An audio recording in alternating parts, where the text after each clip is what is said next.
Princess Rhaenys Targaryen. Thank you, Sir Laurent. Episode 9 and 10 I've always considered sister episodes in that episode 9 is primarily Alicent's story and episode 10 is primarily Rhaenyra's story. Viserys is dead. Rhaenys brings the news and breaks it to Rhaenyra, who not only has to deal with the news that her father is dead, but to hear that Alicent has, in the same breath, usurped her throne from her.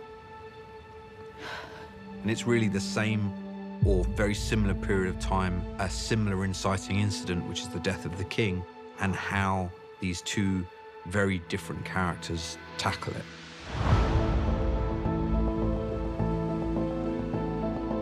Just at the precipice of this moment where she might finally take her place in the thing that she has been trained to do all her life, it's taken from her seemingly without reason by her childhood friend, and I think that sends her into a chaotic spiral. And moreover, she's pregnant. The birth in 10 is a very different animal to the birth in 6. Rhaenyra has waited a lifetime for a letter, essentially, a letter that says, your father has passed, and so now it's you.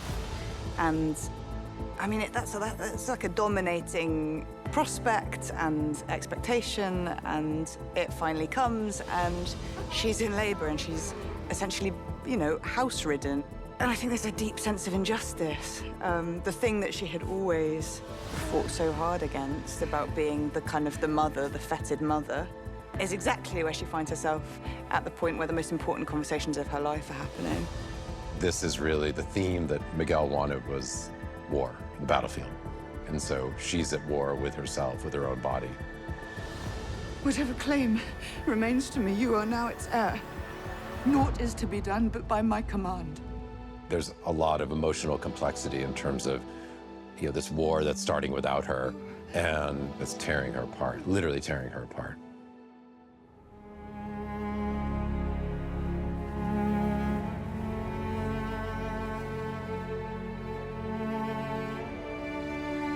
It's a kind of, you know, the worst point in, the low point in Rhaenyra's trajectory turns into the high point as she cremates her unborn child and in a way become her father. Her people gather around her, and her father's crown arrives in the hands of Sir Eric Cargill. And he kneels to her, and Daemon puts the crown on her head and calls her queen. At Rhaenyra's kind of lowest point of faith and belief, believing that no one is going to follow her because she's a queen and she's a woman, they kneel to her and call her queen. Queen Rhaenyra Targaryen, first of her name. Daemon announces her for the first time, and she meets her black councilman. I had a really nice chat, actually, with Greg Gaetanis, who's the director on 10, about the sort of surreality of that first encounter, of stepping into, you know, the shoes of a leader, of this ruling queen. To what extent is one able to wear that crown and believe in one's new role and take charge of a group of men who are now looking to you for leadership? What is our standing? We have 30 knights, 100 crossbow men, and 300 men-at-arms. Really, once war is coming, you see Daemon preparing for war, and this is really where the domestic split in 10 is that, you know, Daemon wants war and Rhaenyra wants to hold the realm together at whatever cost. That was what she was charged with. That power struggle is alive and well, all inside of a marriage. This episode is largely about, you know, Matt and Emma and their performances and bringing Daemon and Rhaenyra to life. The crux of this argument here is the different way in which Daemon sees the world from other people in his family, and Rhaenyra is very much her father's daughter. She has a bit of the punk rock of Daemon Targaryen, but the way she approaches her duty as sovereign, I think, is much more in line with Viserys. Are you not angry? Well, I should declare war because I'm angry. No, because it's your duty as queen to crush rebellion. She makes the point that I don't want to rule over ash and bone. I don't think Daemon wants to put the whole realm to the torch either, but I think he's willing to suffer a good bit of bloodshed to see the High Tower's line probably ended and them removed from power. I had no other place to turn. I'd lost everything. We lost Corlys. We. When he wakes up in Dragonstone, he's surprised because he's alive. And then, of course, the woman he loves is there next to him, and he's like, I can't believe I put you through all this nonsense. My stupid ambition, which my brother also had, and that's why he's dead, and that's why we've lost our children. Well, I'm done. You were right. It's taken me all of this time and all these deaths to realize it, but yeah, it's not that important. And then she surprises him. That girl destroys everything she touches. That girl is holding the realm together at present. Every man standing around the painted table urges her to plunge the realm into war. Rhaenyra is the only one who's demonstrated restraint. She treads a very ambiguous pathway about whose team she's on. I think having suspected and hated Rhaenyra, she felt she had been responsible for her son's death. In the journey through episodes 9 and 10, she actually starts to see her as a person. Her allegiance, her heart, shifts so that by the end of episode 10, she steps in and she makes a decision to stand up and announce that she will go and get involved in the fight. I should take Maelys and patrol the gullet myself. If we're to have enough swords to surround King's Landing, we must first secure the support of Winterfell, the Eyrie, and Storm's End. I'll prepare the ravens, Your Grace. We should bear those messages. Dragons can fly faster than ravens, and they're more convincing. Send us.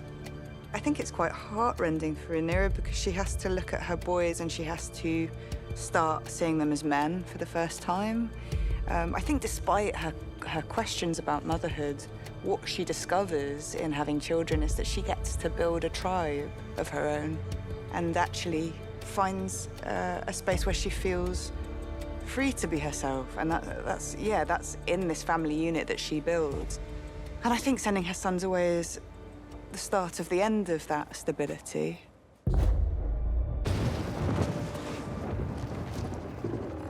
When Luke shows up, he's surprised to find Vhagar parked there in the courtyard, but he's been sent in peace, and he's trusting in the respect of guest rights and all that, all the things that we learned go to hell in the world of Game of Thrones. It's really a bullying sequence, a torture sequence, a chase sequence where Luke is trying to escape. No real hope of Arrax fighting Vhagar and anything good happening at the end of that. But Luke relies on the speed of his dragon and the maneuverability to try to escape, and just when it seems like he has, Vhagar is there waiting for him.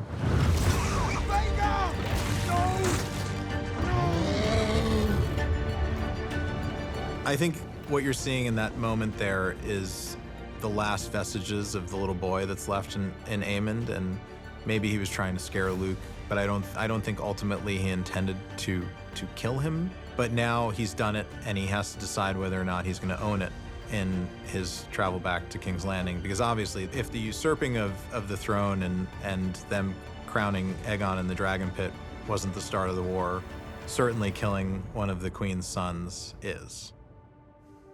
I think anyone who is wronged like Aemond was and has his eye taken out, you're gonna feel some sort of hatred, whether it's subconsciously or consciously, towards the person who did it. But what Aemond ends up doing in the skies above Storm's End ultimately starts the domino effect of the Dance of the Dragons. What I think is really affecting about it, within a series that, there's a lot of loss, there's a lot of death, there is lots of pain of different sorts, and yet somehow I think this moves the goalposts for suffering. Once you've lost both your parents and you've lost a lover, maybe you think you know grief. And then I think what's so awful is that losing Luke tells her she knows nothing about grief and completely changes her outlook on the world going forward.